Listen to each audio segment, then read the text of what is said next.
Hello, friends. Lee C. Camp here. You're listening to No Small Endeavor. This is our unabridged interview with Michael Luo. Michael is the executive editor of the New Yorker magazine. In this interview, we discussed his new book, Strangers in the Land: Exclusion, Belonging, and the Epic Story of the Chinese in America. As I said to Michael in the introduction to our conversation, I felt as if reading his book, scales of ignorance fell from my eyes. That is, he reveals in this book stories which I simply did not know, major trajectories in American history of which I was altogether ignorant. And we discuss the importance of historical excavation of difficult stories, not for the sake of merely fueling anger, which might accomplish no historical good, but instead to excavate such stories to help us in turn do the hard work of navigating difference, of learning better to love our neighbors, which must first be fueled by that historical excavation. Fascinating stories, troubling stories. Here's Michael Luo. Michael Luo is an executive editor at The New Yorker and writes regularly for the magazine on politics, religion, and Asian American issues. Before joining the magazine in 2016, he spent 13 years at the New York Times as a national correspondent, Metro reporter, and investigative reporter. He's a recipient of a George Polk Award and a Livingston Award for Young Journalists. His first book was recently published, entitled Strangers in the Land: Exclusion, Belonging, and the Epic Story of the Chinese in America. He's a second-generation Chinese American and lives in New York City with his wife and 2 children. Welcome, Michael. Lee, it's great to be here. I'm really pleased to have you with us and grateful to get to spend some time with you today. Because of my work both as host of No Small Endeavor and also as an academic, I get to read a lot. And these days I don't often find myself with a sense that some blinding scales of ignorance just fell from my eyes. But I must say that I felt so much reading your recent book that so I feel so ignorant about all of this, and I'm grateful for the way you have served us in doing such work and done so with such grace and such a compelling narrative, so thank you for that. You share in your new book, Strangers in the Land, about an incident in Manhattan that first prompted your writing. Could you share that with us? Yeah, this was the fall of 2016, October. We were just a few weeks away from Trump's election. I wasn't expecting it. I don't think the world was expecting it. But you could feel a curtain of nativism, I feel like, that was descending on the country. This was a Sunday after church, and my family and I were on the Upper East Side, and we were with some other families looking for a place to eat. We were all Asian American. We were blocking the sidewalk, and this woman, a white woman, well-dressed, looked like she could have been a parent in my kids' preschool, brushed past us, aggravated. We were in her way, and she muttered, or didn't mutter, but just said, go back to China. And even though it was the Sunday after church, sadly, I did not turn the other cheek. I abandoned my younger daughter in her stroller, which was not a good idea, and ran after the woman, really, and kind of got in their face a little bit. Essentially, what I remember was along the lines of, "Are you serious? Did you really just say that?" We went back and forth, and she screamed at me, down the block, "Go back to your effing country." And I was trying to think of what to say. The adrenaline is rushing, and I was trying to think of something smart. And I said, "I was born in this country." This is yelled, screamed down the sidewalk. And I tweeted about this. It was kind of in the heyday of Twitter, and I was kind of live tweeting what happened. And I used this hashtag, "This is 2016, trying to make the point of we're in the year 2016 and this is still happening. And I ended up writing a piece for the New York Times where I worked at that point about this incident. And at the encouragement of an editor, I wrote it as an open letter to her. And I wrote about this feeling, the sensation of otherness that is common in the Asian American experience. And I also wrote about this feeling of sadness that I had as I walked away that day with pushing my younger daughter in her stroller and having my older daughter next to me. They're 2 generations removed from my parents' immigrant experience. My parents came in the 1960s to the United States from Taiwan. They had fled mainland China when in the communist takeover, and so that means my kids are 2 generations removed, and yet I was wondering and thinking about whether they'll ever feel like they truly belonged in this country, and that piece, rather extraordinarily, we published it, and it became its own viral thing. The next day, the editors, the top editors of the New York Times, decided to publish it on the front page of the newspaper, which is an extraordinary decision given the subject and given the format of the piece. And that generated its own. It's almost like I felt like it was several weeks of conversation about race in America and being Asian American. And I talk about how this moment, which is an ordinary moment, but because of the platform I have, turned into a larger conversation. And the thing I felt actually, though, I joked about how for a couple of weeks, I felt like I was the face of Asian America. I was on panels, I was doing interviews on MSNBC. It really resonated. It traveled very, very far, this open letter. The Times also shot a video, or actually put together a video where they asked people from around the country to send in videos direct to camera of their own experiences with this kind of incident, and it generated its own outpouring, and that video went viral. And I just remember being at a Barnes and Noble's with my daughter, and somebody came up to me and it's like, "Are you Michael Luo?" Because they had seen that video. Anyways, and what that moment, though, being that face of Asian America, as I joked, for a couple of weeks, what I realized actually, though, was I actually didn't feel equipped. I felt there's a lot of history and context that plays into this kind of perpetual foreigner syndrome, that plays into this kind of otherness that I was talking about. And I actually didn't really know that history. And I just remember, actually, I was on a panel with a guy named Jelani Cobb, who's a historian by training. He's my colleague now at the New Yorker, staff writer of the New Yorker. Jelani, we were on a panel together and we were talking about race, and Jelani speaks in these incredible full paragraphs about the African-American experience, about civil rights, about post-Reconstruction, all of that. And I was just this guy who had this thing happen to me.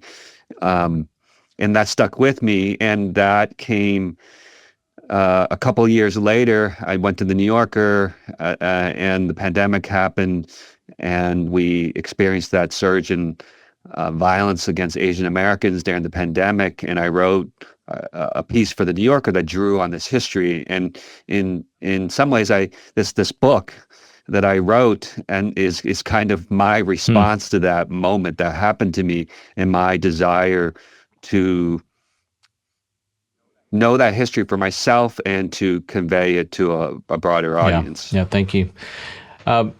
So as we turn to the book, there's so many particulars I want to dig in as time allows, but could you maybe just give us like a 1-paragraph overview summary of what you do in the book?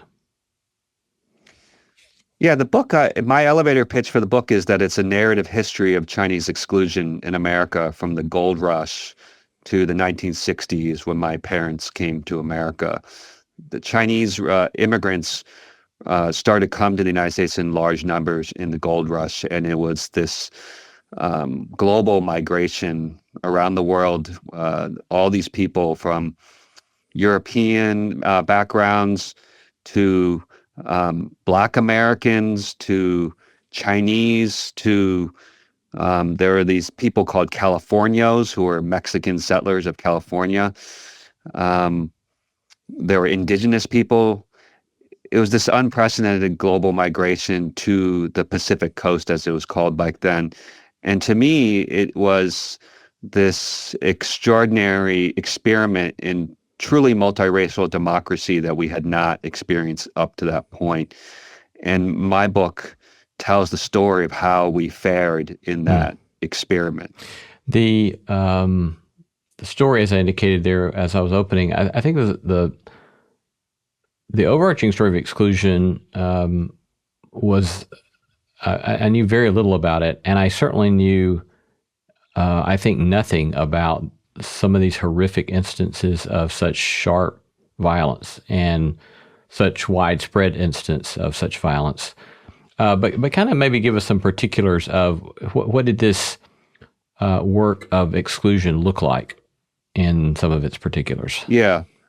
So the thing that people do, if they do know any of this history, is they are familiar with the term the Chinese Exclusion Act, which passed in 1882.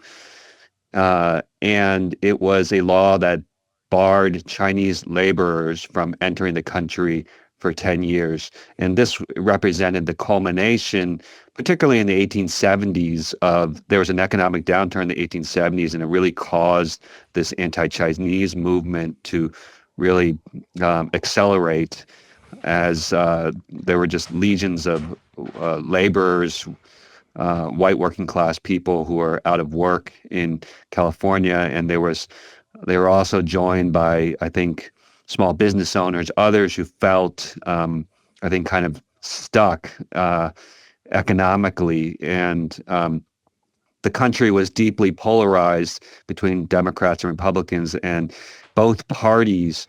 Republicans, remember, were the party of Lincoln that freed the slaves, and ostensibly stood for liberty and equality and these kinds of things. But after the Civil War, after the vanquishing of Reconstruction in the South, as both parties were looking for party supremacy, they needed the West Coast. They were courting the votes on the West Coast to win the presidency, win Congress, and that kind of thing. And that became very important and wound up in the passage of this law, which is known today as the Chinese Exclusion Act. It was actually a series of laws that kind of got progressively more onerous in the ensuing years and decades until Chinese exclusion became a permanent law in the early 1900s. The violence that you're talking about Before we go to that, so the Chinese Exclusion Act itself, in effect, bars Chinese as immigrants to the United States. Yeah, it marked the first time that the United States had barred an entire people based on race from entering the country. It says that it singled out Chinese laborers, but the way it was interpreted by the inspectors of the ports who were in charge of enforcing the law is effectively barring all Chinese. That's the way they interpreted it. They made it very, very difficult for any Chinese person to enter the country. Students, merchants, they were just skeptical of everybody, and so it didn't. What ended up happening though is the Chinese continued to find ways to enter the country and find ways around the laws. They were either said they were merchants, which gave them an exemption, or another thing that happened is many of them started to claim American citizenship. They said that if you were born in this country, then you're an American citizen, then you're able to enter the country. And there was basically frustration built up. They passed this law in 1882, and all these communities on the West Coast, I think, got frustrated, and these residents of the West Coast decided to take matters into their own hands. And in 1885, 1886, nearly 200 communities on the West Coast drove out the Chinese in their midst, which is it's this period that is known as the driving out. And like you, I didn't know anything about this history, and it's an incredible series of events, and there's just one horrific episode after another. And yeah, and it's pretty extraordinary to me. They're essentially almost like American style pogroms, really. And the most one of the most horrific episodes was took place in Rock Springs when 28 Chinese miners were killed and the Chinese quarter was burned down. And this was Rock But Springs, yeah, Wyoming. this is Rock Springs in the Wyoming territory.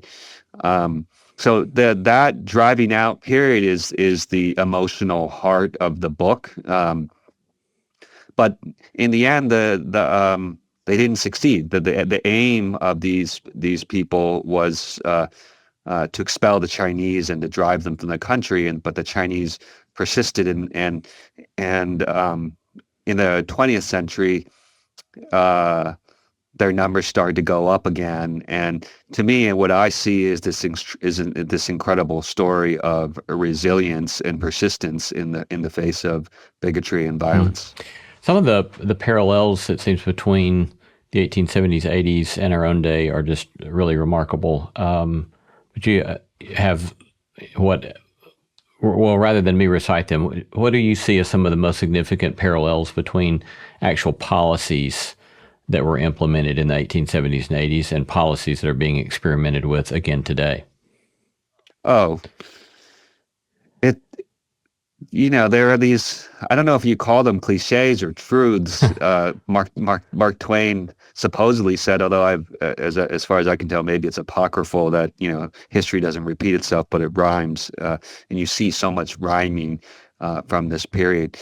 If from the, I mentioned the economic downturn, I think was a big part of this. The fact that the labor movement, this was the early days of the labor movement. A lot of the people who led the anti-Chinese movement were labor leaders, and they railed against corporate power and corporate greed and that kind of thing. But they, at the heart of their message was this scapegoating of a people. That's what the parallels, I see a lot of that. When you think of the MAGA movement today, this kind of nimbus of outrage that, heavily centered on white working class people, I see a lot of parallels with the drivers of this anti-Chinese movement. I think it relates to, the MAGA movement is very, very hard to. Some of my colleagues and I, we talk about, like, what is the black box that is upstream from the Trumpism, and I think that's very difficult to figure out. It's a mix, and just like I think we see in the anti-Chinese movement. I think it was race, it was religion, it was economics. It was all of these things. This toxic stew, and and you see things like you see things like obviously there's this. We're in an anti-immigrant moment right now. There's talk today of mass deportations. There was talk then, actually, of mass deportations, and actually ran into the same practical problems that mass deportations today would run into, which is they didn't have the money to do this. There actually was this moment. It was a pretty extraordinary moment. In 1892, there was a law that was passed called the Geary Law that was related to the Chinese exclusion laws that required that all Chinese in the United States register and be photographed and be registered. And the Chinese, this extraordinary act of civil disobedience, decided to resist. They none of them, very, very few registered, and they pooled their money, asked everybody to contribute $1 to this legal fund that they hired, well-known, prominent white lawyers, and they took this case all the way to the Supreme Court. In the end, they lost, and in the end, the Chinese ended up registering. But in this period, when they had refused to register, there was talk of deporting all of them. and the Commerce Department said, we actually only have this amount of money in the treasury. We can't do this. And so, anyways, the parallels are many. I think I read something that you even kind of have parallels like separating parents from children. Yeah, there's in this history. There's a couple of episodes that are in the book that are like this. There was a story. I think this was early 1900s. There was this really notorious Chinese inspector, and they detained a boy, a Chinese boy, uh, and while they were questioning him, his parents were in the country, and so he was trying to be reunited with them, and they went and checked on him and things like that, and then all of a sudden they found that he was gone, and it turned out that he had been put aboard a ship and sent home, and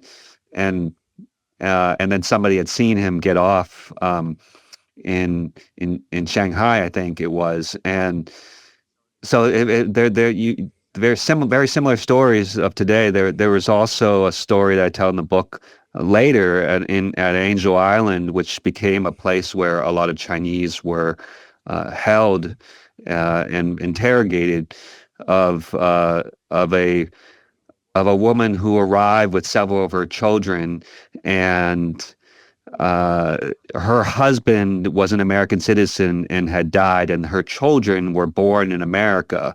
And this family actually went back in America for several generations. But because of her legal status, the fact that her husband had died, who was the American citizen, she was in this kind of legal limbo, and they detained her on Angel Island for more than a year, separating her from her children. In the end,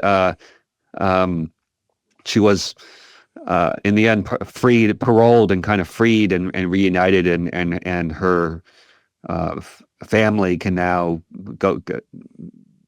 One of the I think it's the it's the daughter of. Yeah, it's the granddaughter of this woman who was detained on Angel Island, is somebody who has been very helpful. Her name is Connie Young Yu, and she's a community historian today, and it's a pretty extraordinary thing. When I've been doing events for this book, I ask the audience, is there anyone here who's of Chinese descent who can trace their family stories back 5 generations? And in San Francisco, a lot of people stand up. It's a pretty extraordinary thing. So the 14th Amendment, following the Civil War, establishes birthright citizenship for all former slaves born in the U.S. And yet there's an exclusion here as well for Chinese Americans, where they're not allowed to claim birthright citizenship in the United States. That was another thing that just kind of blew my mind. Because that's a story that I was just completely unaware of. Yeah, this is the story of Wong Kim Ark, which established the legal precedent of birthright citizenship that is the precedent that stands today, although is being challenged today by the Trump administration. And what you're referring to is the 14th Amendment. One of the things that it did after the Civil War was it clarified the status of these formerly enslaved Black Americans, and it says in the first clause that if you are born in the United States and subject to the jurisdiction thereof, you're a citizen of the United States. And so that ensured that Black Americans got all the rights and privileges of other citizens. And what was happening, what happened in this case is people in the anti-Chinese movement, people who were opposed to the Chinese president of the United States, obviously they're very concerned about the emergence of a native-born, American-born generation of Chinese that would be citizens and then would exercise power at the ballot box, and that was a great fear of folks in the anti-Chinese movement, and so they tried to. There was a guy named George Collins who was a kind of, to me, strikes me as an eccentric lawyer in San Francisco. He developed this legal theory that said that Chinese who are American born are they're not subject to the jurisdiction thereof. He seized on that clause in the 14th Amendment, tried to say that their parents were subjects of the Chinese Empire, and so they're not really they shouldn't be able to claim American citizenship. And this case, so Wong Kim Ark was born in San Francisco. He had gone back and forth to China a couple times, and when you came back in, you need to bring verification, these letters that the people vouched for him that he was born in San Francisco, and they were looking to make a test case of this question about this clause about subject to the jurisdiction there of challenging birthright citizenship. And again, it went to the Supreme Court, and the Supreme Court affirmed birthright citizenship. And it was interesting, when you read the decision, it's very dense with all kinds of common law precedent and things like that. And but there was the justice who wrote the majority opinion pointed out that if they didn't affirm birthright citizenship based on this principle, there would be millions of descendants of white European immigrants whose citizenship would be come into question, and that was just beyond the pale, unacceptable. And so that was a really important linchpin of this decision. And so, and today, interestingly, the legal argument that is being made against birthright citizenship today by Donald Trump, in some ways, actually mirrors that challenge back then. They actually are focusing on that same clause in trying to make the case that it shouldn't apply to people who have parents who are at least one parent who's an undocumented immigrant or not here on a permanent basis. And so, yeah, it's fascinating that it's that it's back in dispute with a different group.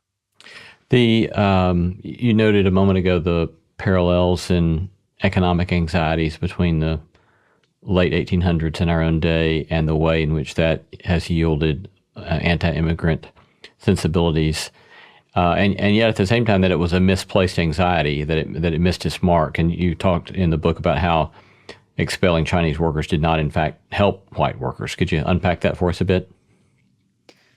Yeah, so that it's interesting that some of we have historians who have studied this, and actually economists who have looked at this. And one of the findings is that actually Chinese laborers and white laborers, despite the fears about this, weren't actually for the most part, in the same labor pools, that they were competing for different jobs, and it was usually, more menial, lower paying jobs that Chinese workers were in. The interesting thing, I actually didn't get into this in the book, but I wrote about it in a comment a piece I wrote for the New Yorker. More recently, there has been some economists who have actually taken advantage of kind of aggregated economic data, and they've looked across all the states, the Western states that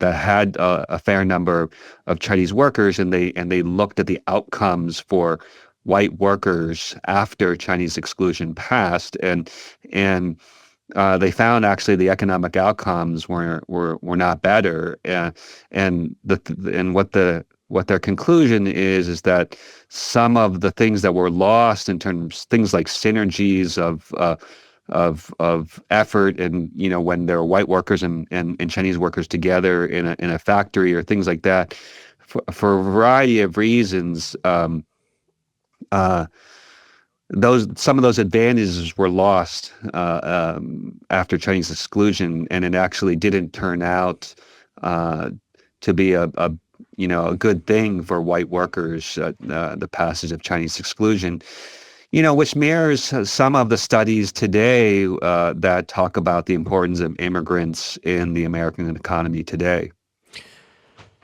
When you think about the sort of social hostility that drove these drivings out, and this extensive hostility, I often in therapeutic circles, I'll hear people who are in that world talk about how anger often is a helpful construct because it points to the way in which somebody's maybe violating a boundary.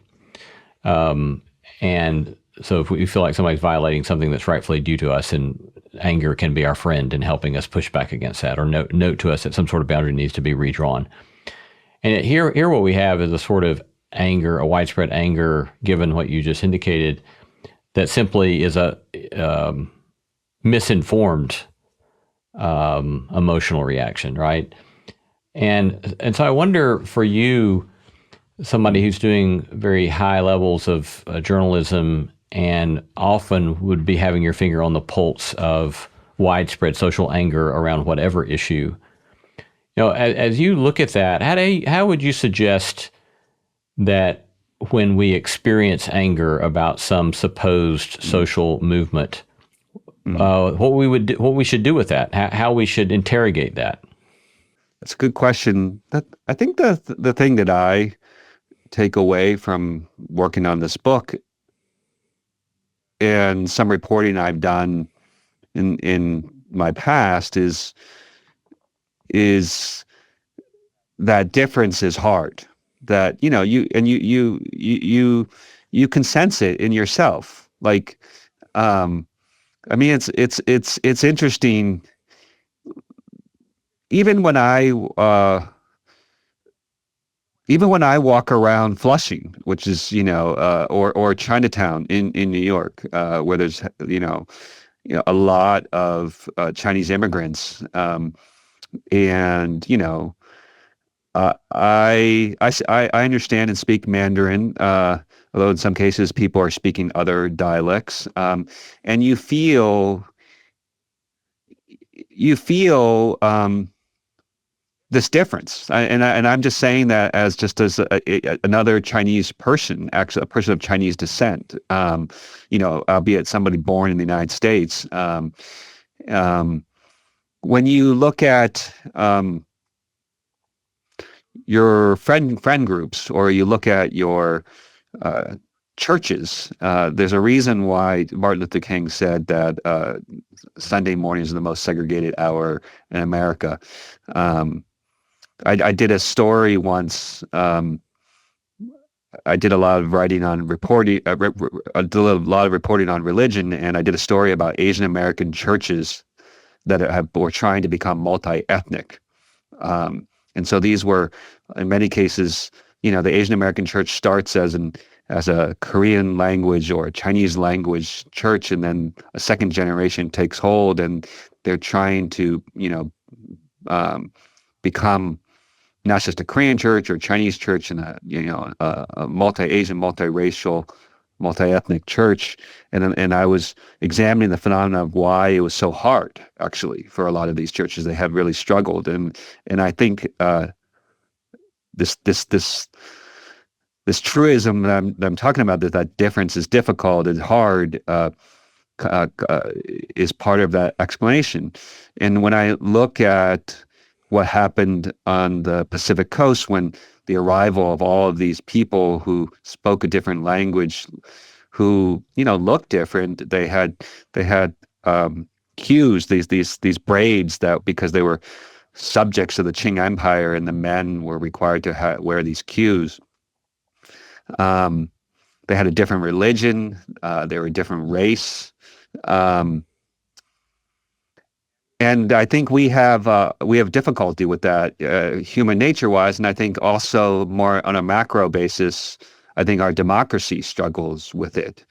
And so the thing that I think I want people to think about when there are very real and rational discussions to be had about immigration, how much immigration's, the rules around immigration and what to do with people who are here um, illegally and that kind of thing.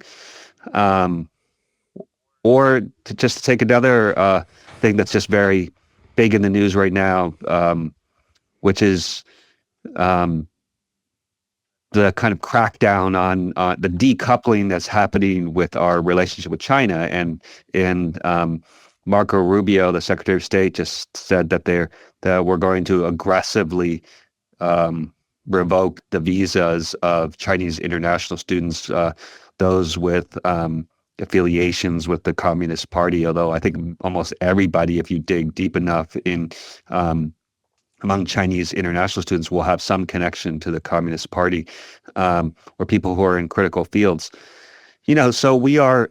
There is that policy decision is based on a belief that we're in this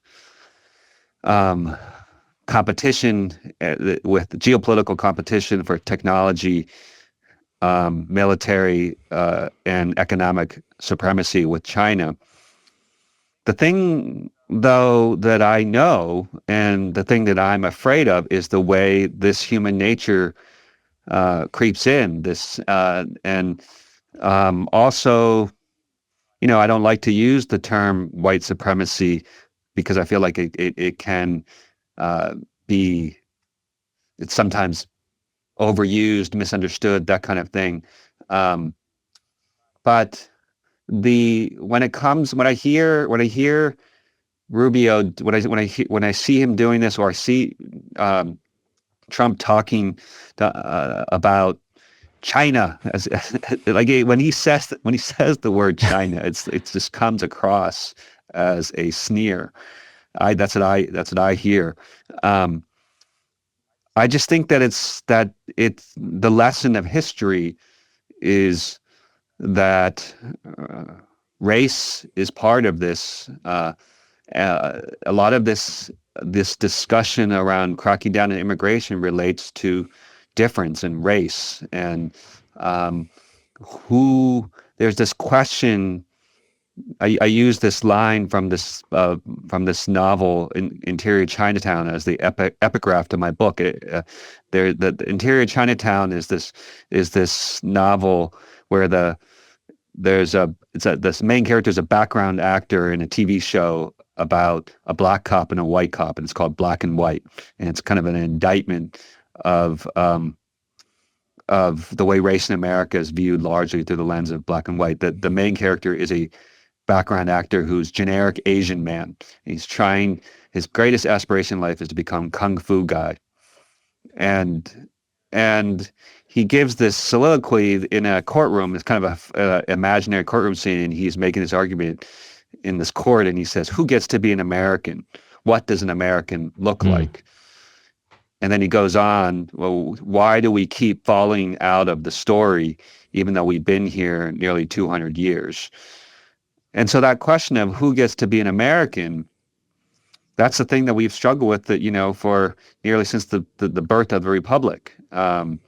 So I just think that you need to bring that lens to any of these discussions.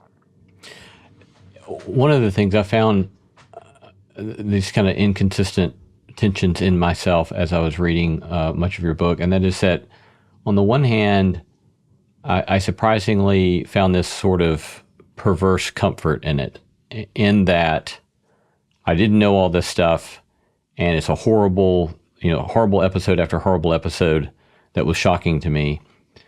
And so the comfort wasn't there. The comfort was in, oh my, we've done this stuff before, and we've also found ways to try to find a better self, a better national self than these horrors. And so there was a sort of kind of perverse comfort in that. And then at the same time, on the other hand, there was this sort of continued realization, I knew this already, but this sort of continued realization that there's a sort of violence and exclusion that seems to be in the DNA of the experiment that is America. But I don't know, any thoughts or feedback to my experience in reading these stories? You know, I think the book in the end, for all of its the darkness in it, is a hopeful book, and I think that some of that relates to the story of resilience that I think is the narrative arc of the book. And I've been really pleased that some of the folks who have reviewed the book have talked about how it's surprisingly hopeful, and it's actually a bit of a balm in this moment where we're experiencing similar anti-immigrant sentiment. So I think that the way that you're reacting to the book is one, what I was trying to do. I was hoping, that I could pull off as a storyteller, and two, something that others can relate to. The other part of that you sense this kind of cyclical nature of things, and how this story of America, we keep failing this test, but it's also, there's we're working towards that more perfect union. I have struggled with this question of, people have asked me, are you optimistic? And I've struggled with it because if you understand history, you understand the way we have failed this test again and again. The way that this is a story. I mean, the Chinese question was being debated at the same time as Reconstruction was being eradicated in the South. The indigenous peoples were being expelled and killed in the West.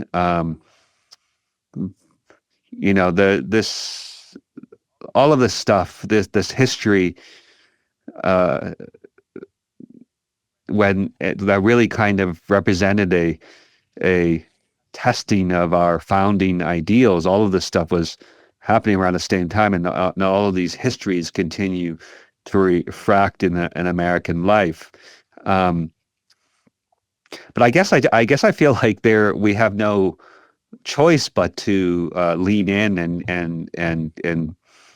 keep working at it and being intentional about it. That's what other choice do we have? I don't think we can't afford to throw up our hands. Yeah. One last question about the book, and or asking you for some commentary upon my own experience and some of your experience that you noted earlier.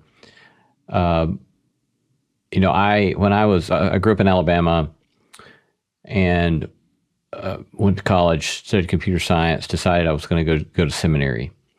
And so I moved out to Texas to go to seminary in West Texas in Abilene.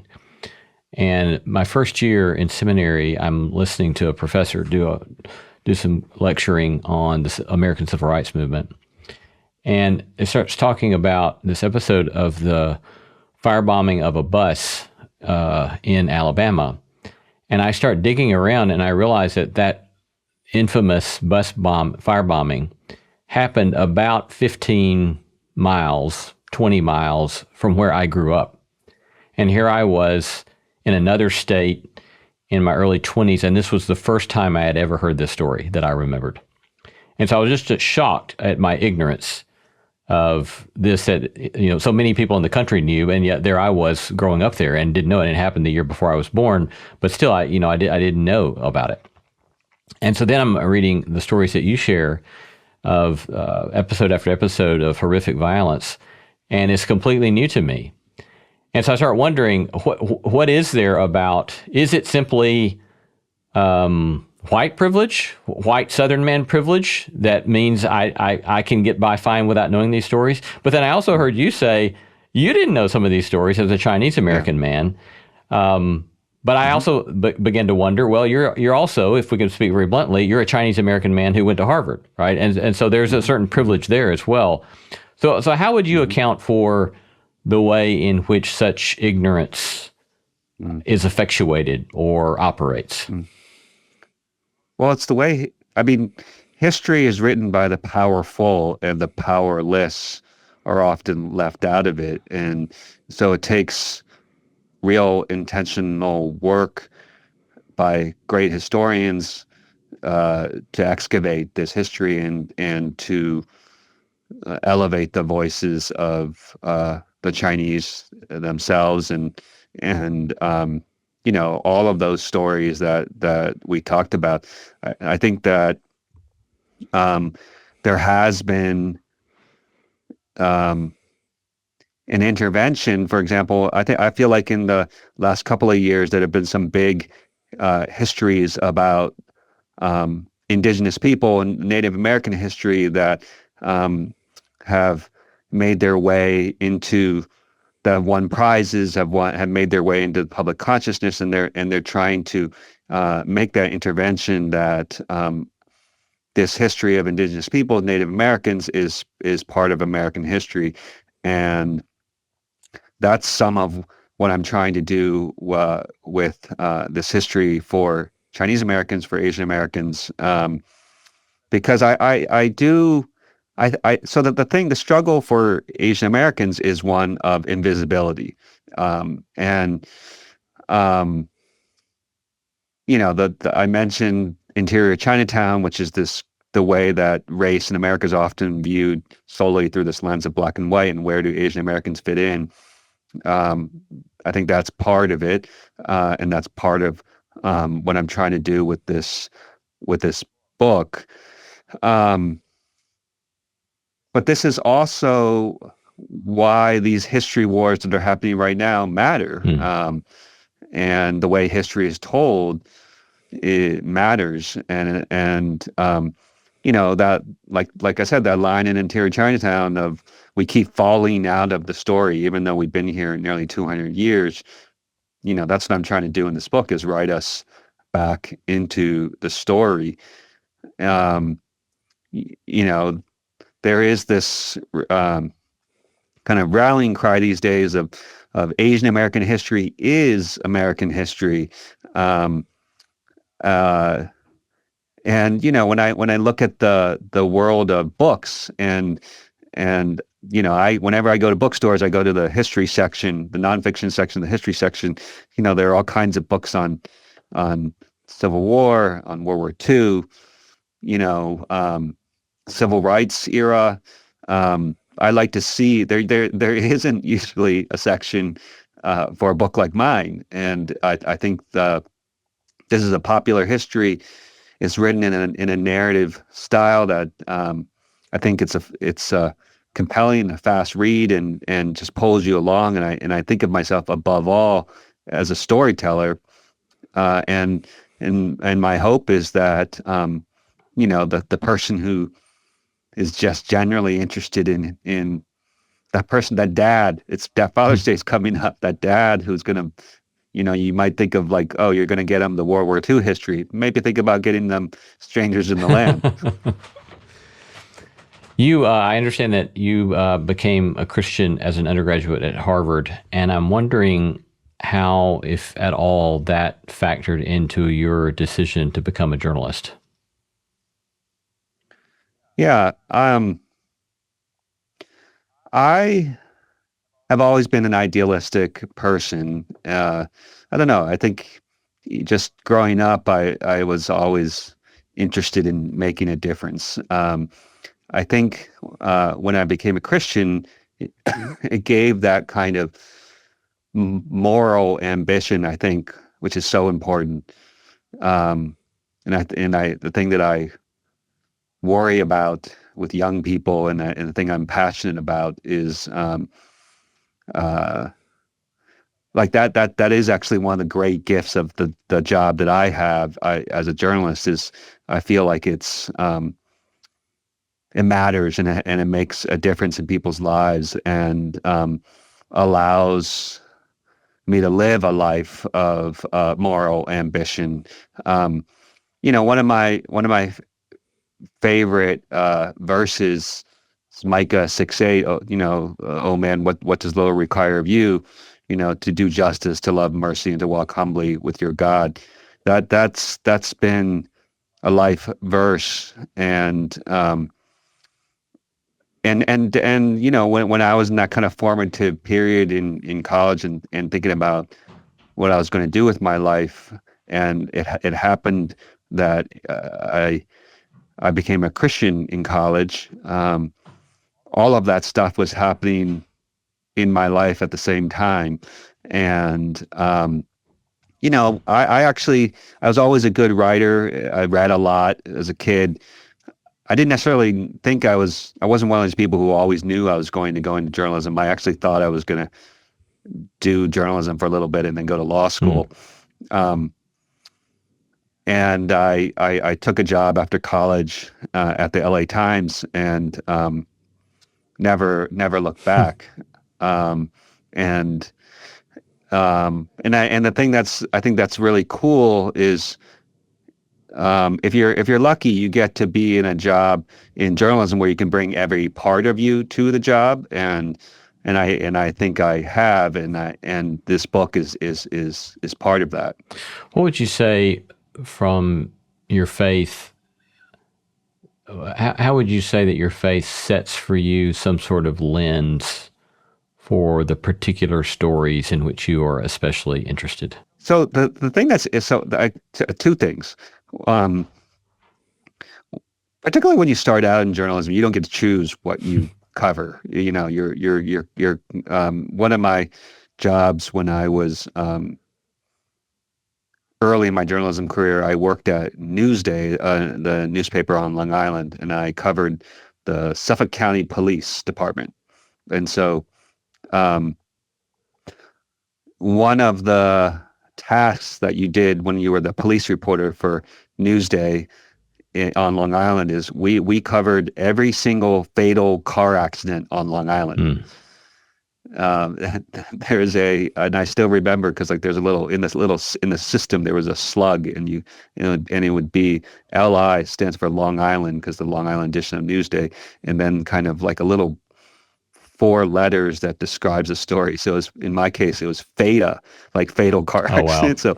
So I wrote LI FATA 12, which is the date, LI FATA 14, LI FATA 16.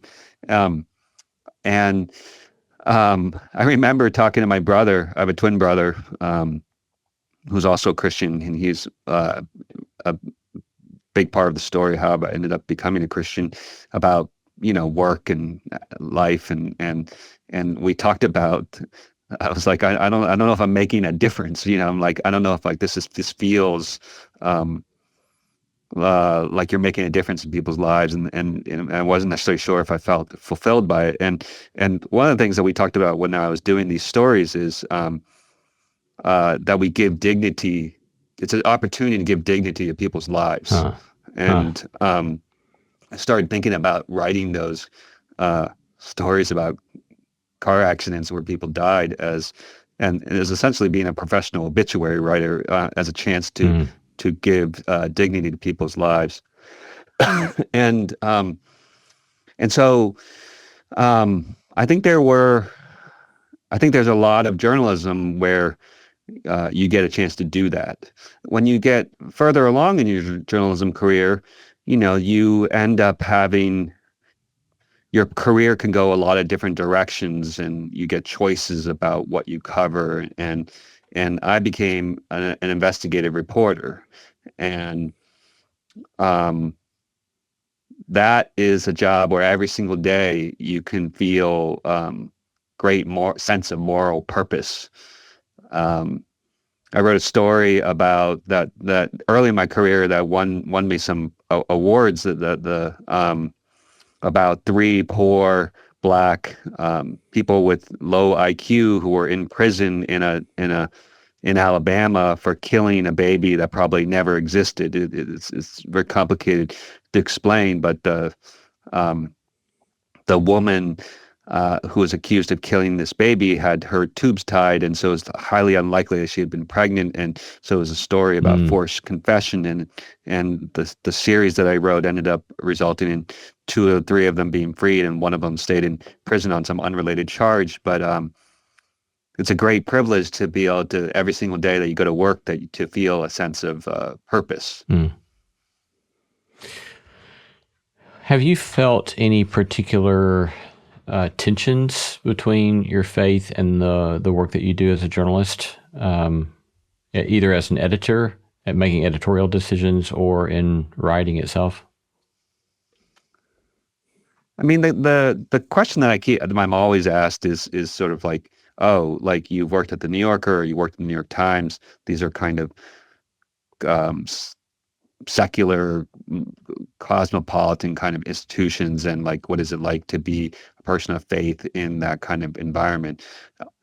And certainly, there have been times when I've experienced, um, the kind of stereotyping of what Christians are and what they believe, and there's some tension there. The thing that I've actually found is um, the places that I've worked have really valued people who come from all different walks of life, and that's really important for newsrooms as they cover America and the world. And when I was early on, when I was at the New York Times, this was soon after this. They had this scandal involving um, uh, a reporter named Jason Blair who had made up all these stories, and there was a big um, effort to um, improve the credibility of the New York Times, and there was a committee that was formed to do this, and it ended up sort of just looking at a lot of what the Times does, and it talked about this report. They ended up writing a report about it, and they talked about how they they needed diversity in all its forms, whether it's people who go to church, whether it's people who are in the military, um, people of different race and racial and ethnic backgrounds, and you know, um, so what I have found is that people value that part of what I bring to the job, just in the way that when I look to hire people, I'm looking for people of all different kinds of backgrounds and experiences and skills, and I look for people who have surprising and interesting backgrounds. You've written some about pluralism. Um, and so obviously from some Christian context, pluralism is seen perhaps as an enemy to be vanquished. And yet you've made the case that pluralism ought to be seen as a social good. So describe for us briefly how you see your own Christian faith and encouragement of pluralism, a matter of consistency. Yeah, I mean, I just think that in the democratic project, you need to be able to find ways to allow people to bring them their full selves. And, the challenge of this is, I think, when it comes to um, Christians, I think, is like or other groups, actually, there are people who are making exclusive claims, and how can that be brought to the table? And, like the thing that I have, I'm a big fan of some of the folks these days. Um, there's this project run by a guy named Michael Ware called the Center for Christianity and Public Life, and there's another effort that I've written about called the After Party, and these are both kind of efforts to focus less on what the argument is, but the way you argue, and the kind of character that you bring to the table, and if you can bring these qualities of empathy and uh, kindness, and all of these things. I think that would go a long way to for our democracy, and I think for Christians in the public sphere.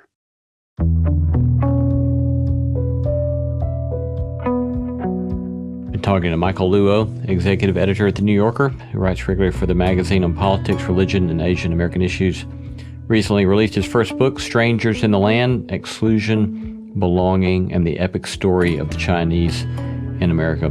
Michael, thanks so much. It's been a delight to talk with you. Grateful for your work and grateful for your time with us today. Thank you.